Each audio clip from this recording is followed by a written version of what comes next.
जी हां, देश के प्रधानमंत्री के पास अब कोई और काम नहीं बचा। अब वो अंबानियों के प्राइवेट जू की मार्केटिंग कर रहे हैं। यहां पर मोदी जी ने वंतारा का इनॉग्रेशन किया रिसेंटली और फुल ऑन मार्केटिंग करी गई है यहां पे। अब ये मार्केटिंग जो करी गई है ये मोदी जी से करवाई है। ये मोदी जी के अपने होम स्टेट गुजरात की क्या हालत है दिखाना चाहता हूं एक बार शुरुआत में आपको। इनके अपने होम स्टेट में लास्ट 2 सालों में 286 शेरों की मौत हो चुकी है और 456 लेपर्ड्स की यहां पर मौत हो चुकी है। इनके खुद के फॉरेस्ट मिनिस्टर ने असेंबली के अंदर ये बात बताई है। ये आंकड़ा बहुत ही ज्यादा इंटरेस्टिंग है, नीचे आप न्यूज में पढ़ोगे तो आपको समझ में आएगा। 228 शेर जो है यहां पर वो नेचुरल कॉजेज से मरे हैं और 58 शेर जो है वो अननेचुरल डेथ यहां पर मरे हैं। अभी कोई बच्चा भी यहां पर बता देगा कि जो अननेचुरल डेथ्स हो रही है किस वजह से हो रही है शेरों की। कहा तो ये जा रहा है कि गाड़ी से टकरा करके मर रहे हैं, लेकिन इसके पीछे साफ साफ यहां पर किसी करप्शन की बू आ रही है। लेकिन मोदी जी यहां पर मार्केटिंग कर रहे हैं वंतारा की एंड फोटोज ऐसे दिखाई जा रही है जैसे मोदी जी ही तो शेर को लेकर के आए थे। जैसे मोदी जी राम को लाए थे वैसे ही मोदी जी शेर और चीतों को लेकर के आए थे। अब जब किसी बड़े ब्रांड को अपनी मार्केटिंग करवानी होती है तो हम जैसे इन्फ्लुएंसर्स को हायर करते हैं और हम लोग उनकी मार्केटिंग करते हैं। लेकिन जब अंबानीज को मार्केटिंग करवानी होती है तो वो पीएम को हायर करते हैं, शाहरुख खान को हायर करते हैं, सलमान खान को हायर करते हैं। यार मोदी जी का तो मुझे एक बार में समझ में आता है, लेकिन शाहरुख खान से मैं बहुत ज्यादा डिसअपॉइंटेड हूं क्योंकि शाहरुख खान मोदी जी की तारीफें कर रहे हैं यहां पर बैठ करके। भाई चल क्या रहा है यहां पर, अपने बेटे को बचाने के लिए क्या क्या कॉस्ट पे करोगे। खैर उसके बारे में आगे चल के बात करेंगे और उसके रिएक्शंस भी आपको दिखाऊंगा यहां पर। लेकिन उससे पहले जरा मोदी जी की फोटोज देखते हैं। सबसे पहली फोटो मोदी जी विद सुरेश चौहान के। अब मैं यहां पर कोई फैट शेमिंग वगैरह नहीं कर रहा हूं, कहीं मेरे को भी यहां पर ट्रोल करना शुरू कर दो, और अगर कर भी दो तो कोई बात नहीं, थोड़ी बहुत रीच मिल भी जाएगी, अच्छी बात हो जाएगी। लेकिन यहां पर मैं सुरेश चौहान के इसको इसलिए कह रहा हूं क्योंकि ये मोटी चमड़ी का जानवर है, ठीक सुरेश चौहान के की तरह। इसके अलावा एक और फोटो आपको दिखाना चाहता हूं। ये मैं गारंटी के साथ कह सकता हूं, भाई गारंटी के साथ कह सकता हूं कि ये जानवर के बारे में 99% भक्तों को नहीं पता होगा। इनफैक्ट मोदी जी को भी इसका नाम नहीं पता होगा। क्या आपको पता है? नीचे कमेंट सेक्शन में कमेंट करके बताओ। इसके अलावा एक और फोटो आपको दिखाना चाहता हूं एंड ये फोटो दिखा करके नैरेटिव सेट किया जा रहा है कि मोदी जी शेरों को लेकर के आए हैं। इससे पहले शेरों से कोई मिल नहीं पाया था। मोदी जी यहां पर उर्वशी रौटेला है, पहली बार करते हैं जो भी चीज करते हैं। मोदी जी शेर को हाय बोल रहे हैं यहां पर, मोदी जी शेर को अपना हाथ दिखा रहे हैं यहां पर, ये शेर है, मोदी जी सवा शेर हैं, इस तरीके की बातें करी जा रही हैं। लेकिन यार सबसे बड़ी मजाक की बात यहां पर है कि प्राइवेट जू में इन शेरों को रखा जा रहा है। मोदी जी के अपने होम स्टेट में गिर फॉरेस्ट है, शेरों का बहुत बड़ा हैबिटेट, वहां पर शेरों की मौत हो रही है। यहां पर यह दिखाने की कोशिश करी जा रही है कि मोदी जी ही शेरों का ध्यान रख सकते हैं भैया सिर्फ। एक और फोटो आपको दिखाना चाहता हूं, मोदी जी शेर के बच्चों को दूध पिला रहे हैं। मोदी जी अगर आप अपनी शादीशुदा जिंदगी को सही तरीके से चला रहे होते तो अभी तक आप अपने पोते पोतियों को यहां पर दूध पिला रहे होते। यहां पर कहां जानवरों के बच्चों को दूध पिला रहे हो बैठ करके। कुछ सोच समझ के करते ना जिंदगी में प्लानिंग। एक और फोटो आपको दिखाना चाहता हूं और मुझे तो इस फोटो को देखकर ऐसा लग रहा है कि यार जानवर भी इंटरेस्टेड नहीं है। यार मोदी जी से नहीं खाना, मुझे इस बंदे को भेज दो, मुझे नहीं खाना मोदी जी से बिल्कुल भी। मतलब मोदी जी घास लेकर सामने खड़े हुए हैं और जानवर के एक्सप्रेशन देखो एक बार। एंड ये वाली फोटो जहां पर ये कहा जा रहा है कि मोदी जी शेर की आंखों में आंखें डाल के देख रहे हैं, बब्बर शेर सामने खड़ा हुआ है मोदी जी के। सबसे पहले तो ये यार अगर सच में दम है, 56 इंच वगैरह है ये कुछ भी, तो ये शीशे की दीवार क्यों है? हटा दो ना, पीछे चले जाओ ना, उसके पीछे से भी रास्ता होगा कोई ना कोई, वहां जाके आंखों में आंख डाल के देखो, उसको लाल आंख दिखाओ। दूसरी चीज, आप इस फोटो को जरा एक बार दोबारा देखो ध्यान से, शेर मोदी जी की तरफ देख ही नहीं रहा है। ये कहा जा रहा है कि शेर की आंखों में आंख डाल के देख रहे हैं मोदी जी, बट शेर तो कहीं और देख रहा है, मोदी जी उसकी आंखों में देख रहे हैं। ये चल क्या रहा है भैया? कॉमेडी हो रही है यहाँ पे। इसके अलावा एक और फोटो जहां पर टाइगर मोदी जी की आंखों में देख रहा है, मोदी जी भी टाइगर की आंखों में देख रहे हैं, लेकिन मोदी जी ऐसे शीशे से भी सरक करके बैठे हुए हैं। इससे साफ पता चल रहा है कि मोदी जी एक्चुअली में अंदर से कितने ज्यादा डरे हुए हैं। जू में भी मोदी जी डर रहे हैं, ये हालत है। अब कहा क्या जा रहा है इसके साथ, एक बार ये देखो अपनी स्क्रीन के ऊपर, अनुराग ठाकुर है, शेर और सवा शेर टाइगर के साथ फोटो लगाई और शेर और सवा शेर की यहाँ पर बातें करी जा रही हैं। हाँ डेफिनेटली सवा शेर तो है ही मोदी जी, तभी तो गुजरात में एक के बाद एक शेर मर रहे हैं वहां। और देखो यार सिंपल सी बात है, ठीक है मोदी जी गए हैं यहाँ पर प्राइवेट जू में, उसकी मार्केटिंग कर रहे हैं, लेकिन अगर यहां पर मोदी जी एक जू में बैठे हुए हैं शेर के साथ, तो उसके ऊपर इस तरीके की बातें करना, क्या इसका कोई लॉजिक है? क्योंकि अगर मोदी जी ये सब करने से सवा शेर बन जाते हैं तो इंदिरा गांधी की एक फोटो देख लो यार आप, पुरानी आपकी स्क्रीन के ऊपर। यहां पर इंदिरा गांधी एक टाइगर के साथ बैठी हुई हैं, उसको प्यार कर रही हैं, और यहां पर कोई शीशे की दीवार भी आपको नजर नहीं आएगी। अगर मोदी जी सवा शेर बन गए हैं जू में जाकर के, तो इंदिरा गांधी तो पता नहीं कौन सी शेर बन चुकी होंगी यहां पर, भक्तों के हिसाब से, इनके लॉजिक के हिसाब से। अब दिखाता हूं आपको असली कांड। यहां पर जो भी ये बड़े कैपिटलिस्ट लोग कर रहे होते हैं ना, चाहे अंबानी हो, अडानी हो, या फिर और भी आपको बड़े कैपिटलिस्ट दिख जाएंगे, ये सब कुछ अपने रीजंस के लिए, अपनी फुलफिलमेंट्स के लिए कर रहे होते हैं। ये कभी भी हमारे देश के, हमारे एनवायरनमेंट के बारे में नहीं सोचते। अगर सोच रहे होते ना तो इतने सारे पेड़ नहीं काटे जा रहे होते हमारे देश और पूरी दुनिया के अंदर, आग नहीं लग रही होती इस तरीके से जंगलों में, और ग्लोबल वार्मिंग ना हो रही होती इस टाइम पर। आपको दिखाना चाहता हूँ, रेडिट के ऊपर एक पोस्ट है जो कि इस टाइम पर बहुत ही ज्यादा ट्रेंड कर रही है, जहां पर ये बताया गया कि वनतारा जो है 3000 एकड़ का स्कैम है अंबानीज के द्वारा। इस पोस्ट में नीचे लिखा हुआ है, how did the government and the forest department give permission to Anant Ambani to keep schedule 1 animals like elephant, lion, deer in a private campus and allow them to be treated? Have wild animals been brought from abroad for this project? How was the permission obtained? Who is checking that valuable parts and skin of wild animals are not being smuggled? In the case of death of wild animals, how is it cremated? Is the wild animal burnt as a rule in front of the forest department officials? ये कुछ बहुत ही ज्यादा important सवाल हैं जो कि इस time पर सोशल मीडिया पे बहुत ज्यादा ट्रेंड भी कर रहे हैं, और ये बात पूछने वाली भी है कि क्या इसकी परमिशन किसी से ली गई है? कहीं ऐसा तो नहीं कि इस प्राइवेट जू में और भी बड़ा कोई कांड यहाँ पर चल रहा हो, यहाँ पर कोई स्मगलिंग करी जा रही हो किसी भी एनिमल के किसी पार्ट की? एंड ऐसा तो है नहीं कि इस प्राइवेट जू में आने के बाद कोई एनिमल कभी मरने ही नहीं वाला। अगर एनिमल कोई मरता है तो उसका प्रोसेस यहाँ पर क्या है, क्योंकि मरने के बाद भी एनिमल्स के पार्ट्स को यूज किया जाता है, स्मगलिंग करी जाती है उनकी, वो चीज ना हो। इस चीज को इंश्योर आखिरकार कौन कर रहा है, इसके बारे में कोई भी बात नहीं कर रहा है यहाँ पे। इनफैक्ट ये जो प्राइवेट जू में एनिमल्स आए हैं ये कहां से आए हैं, इसके ऊपर भी बहुत बड़े सवाल खड़े हो रहे हैं, क्योंकि अलग अलग स्टेट में जो एक्टिविस्ट हैं वो इसके ऊपर पहले भी सवाल उठा चुके हैं और न्यूज में छप भी चुका है। आपके स्क्रीन के ऊपर Assam activist questions transport of 21 captive elements to Reliance run Vantara in Gujarat. Assam में एक एक्टिविस्ट का ग्रुप है जिसने कि इस चीज के ऊपर क्वेश्चन किया था कि 21 हाथी आखिरकार ये वनतारा में क्यों लेकर के जाए जा रहे हैं। उसके जवाब में वनतारा ने कहा था कि ये जो हाथी हैं इनके ओनर्स इनको ठीक तरीके से पाल नहीं पा रहे थे फाइनेंशियल प्रॉब्लम्स की वजह से, इसलिए हम इनको अपने पास लेकर के आ गए। साफ पता चल रहा है कि स्क्रिप्ट यहाँ पर लिखी गई है, किसी भी एनिमल ओनर को जाकर के पैसे पकड़ा दो, उसके बाद उससे ये कहलवा दो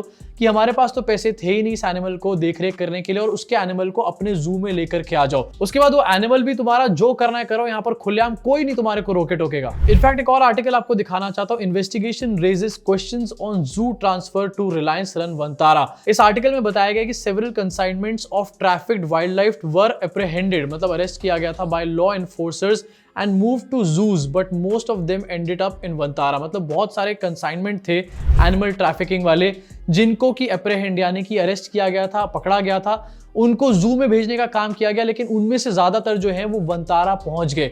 ये कैसे हुआ? जादू एकदम से। इनफैक्ट एक और न्यूज दिखाना चाहता हूँ, नॉर्थ ईस्ट नाउ का ये आर्टिकल है, Questions surround Justice Verma's role in elephant transfer from Arunachal to Vantara. मतलब एक तरफ असम में एक्टिविस्ट इसके ऊपर सवाल खड़ा कर रहे हैं, असम से हाथियों को लाया गया वनतारा के अंदर, उसके बाद जो ट्रैफिकिंग करी जा रही थी एनिमल्स की, जो पकड़े गए उनको जू भेजा जा रहा था वो वनतारा पहुंच गए, एंड तीसरी तरफ यहाँ पर अरुणाचल में भी जो एनिमल्स हैं उनको वनतारा भेजा जा रहा था। एक जज भी इस पूरे मैटर में फंसा हुआ है। इसी न्यूज को अगर आप आगे पढ़ेंगे तो पता चलेगा कि ये सामने किस चीज से आया है। ये एक लेटर में लिखा गया है दीपक वर्मा जो कि रिटायर्ड जस्टिस है उनके द्वारा, जो कि हाई पावर्ड कमेटी के चेयरपर्सन थे, और ये जो कमेटी है ये त्रिपुरा के हाई कोर्ट ने बनाई थी। इनफैक्ट ये जो रिटायर्ड जस्टिस दीपक वर्मा है, इन्होंने ये लेटर जो है ये सिर्फ एक दो नहीं बल्कि 6 स्टेट्स को यहाँ पर भेजने का काम किया, 6 स्टेट्स के डीजीपी को भेजा है। इसका मतलब कितने स्टेट से यहाँ पर एनिमल्स को उठा करके वनतारा में ठूंसा जा रहा है, सिर्फ इसलिए क्योंकि यहाँ पर एक नैरेटिव बिल्ड करना है कि अनंत अंबानी तो बहुत ज्यादा बड़ा एनिमल लवर है, बहुत ही नेक आदमी है, और अर्थ का कितना ध्यान रखता है अनंत अंबानी यहाँ पर। अब जहां पर ये लेटर्स लिखे गए और अलग अलग स्टेट्स को लिखे गए, आपको दिखाना चाहता हूँ स्टेट्स के हेड्स क्या कर रहे हैं इस टाइम पर। हेमंता बिस्वा शर्मा है जो कि असम की सीएम है, असम को ये लेटर लिखा गया है बकायदा उनके डीजीपी को, लेकिन वो ये कह रहे हैं keep calm and trust Modi ji, ये फोटो लगा करके, जहां पर सीएम को इंटरवीन करना चाहिए इस पूरे मैटर के अंदर, और ये देखना चाहिए कि आखिरकार यहां पर एनिमल्स किस तरीके से आ रहे हैं। वहीं पर दूसरी तरफ सीएम जो है वो उस प्राइवेट जंगल की मार्केटिंग करने पे तुला हुआ है, क्योंकि उसके बॉस उसकी मार्केटिंग कर रहे हैं। एंड ये बात भी यहाँ पर पूरी तरीके से श्योर हो जाती है, चाहे कोई भी हो, किसी भी अथॉरिटी का हो, इस चीज के ऊपर कोई सवाल नहीं उठाएगा, क्योंकि मोदी जी जो कि इस पूरी सरकार के हेड है वो खुद इस प्राइवेट जू की यहाँ पर मार्केटिंग कर रहे हैं। किसी को अपनी नौकरी खोनी है क्या? इसी साथ मैंने इस वीडियो की शुरुआत में बात करी थी शाहरुख खान के बारे में। सबसे बड़ी डिसअपॉइंटमेंट मुझे इस टाइम पर यहाँ पर शाहरुख खान लग रहे हैं। मतलब अपने बेटे को बचाने के चक्कर में क्या क्या करना पड़ रहा है, मोदी जी की चमचागिरी कर रहे हैं यहाँ पर शाहरुख खान। मोदी जी ने जब ट्वीट करके डाला वनतारा वाला, तो उसको कोट ट्वीट करके शाहरुख खान लिखते हैं कि animals deserve love and they need protection and care for their health and that of our planet. PM Narendra Modi's presence at Vantara reinforces the importance of this। मतलब कोई इसके बारे में बात नहीं कर रहा कि मोदी जी के अपने होम स्टेट गुजरात में किस तरीके से शेर मर रहे हैं, इनकी अपनी सरकार बता रही है, लेकिन शाहरुख खान मोदी जी को ये बता रहे हैं कि मोदी जी एनिमल लवर हैं बहुत बड़े, मोदी जी एनिमल्स का कितना ध्यान यहाँ पर रखते हैं। क्या यार शाहरुख खान, सीरियसली। इसके अलावा पूरी मार्केटिंग करने के लिए कपिल शर्मा भी यहाँ पर आगे आए हैं। मतलब किस किस को यहाँ पर खरीदा गया, लिटरली शर्म आ रही है मुझे इन सब लोगों को देख करके। यहाँ पे कपिल शर्मा जो कि मोदी जी को एक बार क्रिटिसाइज कर चुके हैं, वो भी लिख रहे हैं, thank you for being a voice for voiceless sir Narendra Modi, really appreciate, thank you for being the voice of voiceless. Seriously हमारे देश में आवाजों को दबाने के लिए मोदी जी फेमस हैं, एंड यहाँ पर क्या फेक मार्केटिंग करी जा रही है। इसके अलावा सचिन तेंदुलकर ने भी यहाँ पर मोदी जी को कोट ट्वीट किया है, ये भी मार्केटिंग करने में बिजी हैं। विराट कोहली का आपको ट्वीट दिखाना चाहता हूँ, वो भी यहाँ पर मार्केटिंग कर रहे हैं। एंड सलमान खान भी यहाँ पर वंतारा की मार्केटिंग करने के लिए व्यस्त हैं। ऐसा लग रहा है सारे के सारे लोगों ने हाथी वाली खिचड़ी खा ली है। अब शाहरुख खान ने जो ट्वीट करके डाला है, इसके ऊपर लोगों का रिएक्शन आपको दिखाना चाहता हूँ। कोई भी पसंद नहीं कर रहा शाहरुख खान की इस हरकत को। आपकी स्क्रीन के ऊपर एक यूजर है, इस ट्वीट के नीचे लिखते हैं, but you will not tweet for people who lose their lives in stampede in Kumbh और even for the atrocities done in Manipur. Actually में यार शाहरुख खान ने कुंभ की स्टैम्पीड के बारे में एक बार भी ट्वीट करा? प्रीति जिंटा ट्वीट कर रही थी कुंभ के बारे में, उन्होंने क्या स्टैम्पीड के बारे में एक बार भी सवाल किया? क्या इसके अलावा शाहरुख खान कभी मणिपुर के बारे में बात करते हैं? डेफिनेटली नहीं करते। लेकिन यहां पर बात करी जा रही है वंतारा के बारे में। मोदी जी कितने बड़े एनिमल लवर हैं, वॉइस ऑफ वॉइसलेस। इसके अलावा वो इकोसिस्टम जो कि शाहरुख खान को गालियां देता था लगातार, वो शाहरुख खान को प्रेज कर रहा था क्योंकि शाहरुख खान ने एक ट्वीट कर दिया।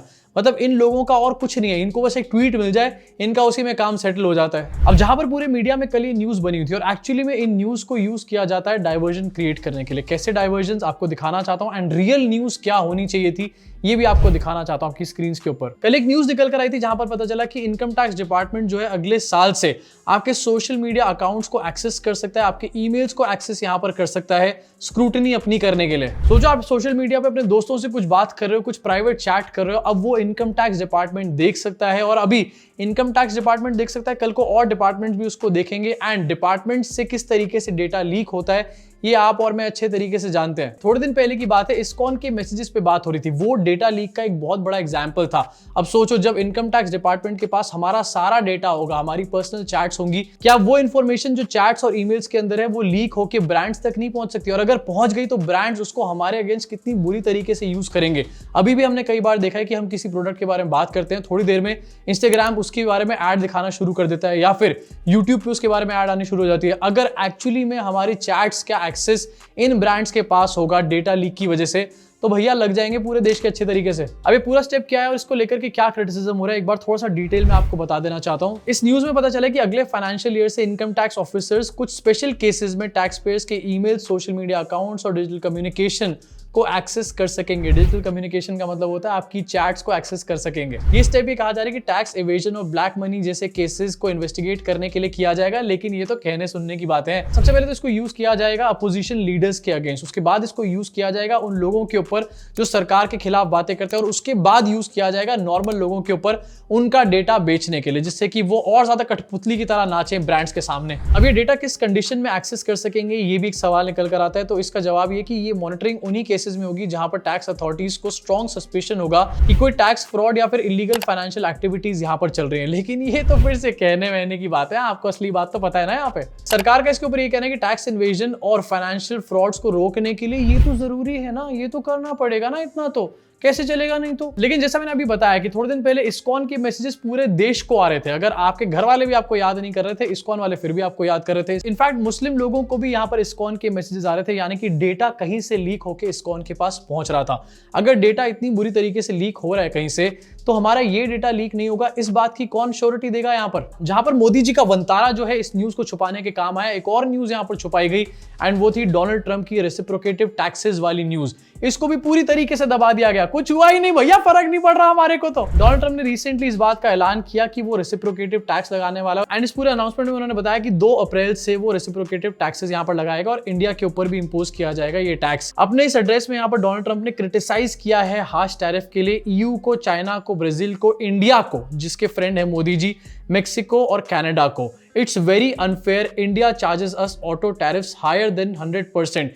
ये भी बात डोनाल्ड ट्रंप ने यहाँ पर बोली है। मतलब इंडिया के टैरिफ सिस्टम को बार बार यहाँ पर क्रिटिसाइज करने का काम किया गया। अब कुछ लोग बोलेंगे कि चाइना को भी तो किया है, तो दिखा देता हूं आपको, चाइना का रिस्पॉन्स भी इस पे निकल करके सामने आ गया आपकी स्क्रीन के ऊपर। चाइना के स्पोक्स पर्सन ने इस बात पे एतराज भी जताया। उसके अलावा चाइनीज एम्बेसी इन यूएस ने उस चीज को भी कोट करके बता रही है, लिखा है, if war is what the US wants, be it tariff war, a trade war और any other type of war, we are ready to fight till the end. मतलब चाइना यहां पर सीधा सीधा कह रहा है कि अमेरिका अगर लड़ाई करना चाहता है, किसी भी तरीके की लड़ाई करना चाहता है, तो हम भी लड़ने को तैयार हैं टिल द एंड।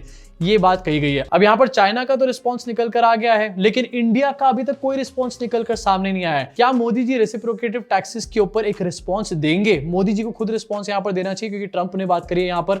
लेकिन अगर मोदी जी रिस्पांस देंगे तो क्या मोदी जी उसमें लाल आंख यहां पर दिखाएंगे या नहीं दिखाएंगे, जिस तरीके से चाइना ने दिखाई है? इसके ऊपर एक बहुत बड़ा सवाल बन करके यहां पर खड़ा होता है। लेकिन सवाल वो क्या होता है? आप लोग वो सब छोड़ो, आप वंतारा की फोटोज देखो, वंतारा की वीडियोस देखो। मोदी जी शेर को आंखें दिखा रहे हैं, आप ये देखो। डोनाल्ड ट्रंप को आंखें दिखाने के बारे में आप ज्यादा मत सोचो। अब इसके बारे में आपका क्या सोचना है, नीचे कमेंट सेक्शन में अपनी भड़ास को पूरी तरीके से निकालना। इसके अलावा वंतारा के धनतारा के बारे में आपका क्या सोचना है, इसके बारे में भी नीचे जरूर बताना मुझे। और हाँ, जाते जाते आपसे अपील करना चाहूंगा, वीडियो को लाइक जरूर करना, जिससे कि यूट्यूब सच्चाई को और ज्यादा लोगों तक पहुंचाए। फिर से ये बात बता रहा हूं आपको, जब आप वीडियो लाइक करते हो तो यूट्यूब उस वीडियो को और ज्यादा लोगों को रिकमेंड करने का काम करता है। अगर आप लाइक करोगे, कमेंट भी करोगे, तो इंटरेक्शन बढ़ेगी और YouTube पुश करेगा सच्चाई और ज्यादा लोगों तक। अगर आप चाहते हो कि सच्चाई और लोगों तक पहुंचे तो लाइक जरूर करना, सब्सक्राइब करके बेल आइकन भी दबाना, अगर आप ये चाहते हो कि आप तक भी सच्चाई रेगुलरली पहुंचती रहे। मैं मुलाकात करूंगा आप सब लोगों से इस चैनल के अगले वीडियो में।